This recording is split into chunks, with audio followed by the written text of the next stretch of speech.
Je crois que les deux événements sont importants et complémentaires, avec toujours le plaisir, le privilège de représenter son pays, que ce soit comme joueur ou que ce soit comme entraîneur.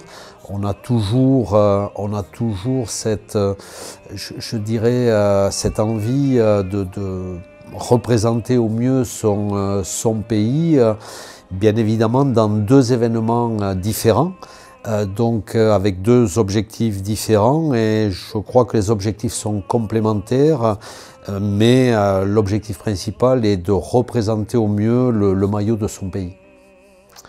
Chaque moment a son importance, donc, et on peut ressentir et on ressent à chaque fois des émotions particulières, des sensations aussi.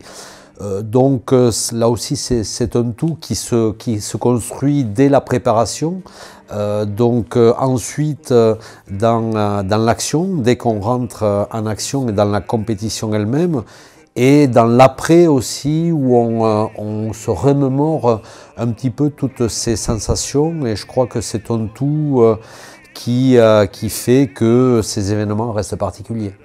Je crois que les discours de Jacques Fouroux comme entraîneur de l'équipe de France sur la Coupe du Monde de 1987, donc c'est l'entraîneur emblématique de ce groupe qui nous a amenés en finale de cette Coupe du Monde contre les All Blacks. Je crois qu'effectivement, au-delà de son discours, c'est un moment fort dans le vestiaire avant cette demi-finale contre l'Australie à Sydney sur la Coupe du Monde 1987, qui reste pour moi un moment fort avec Jacques Fouroux et ce groupe-là.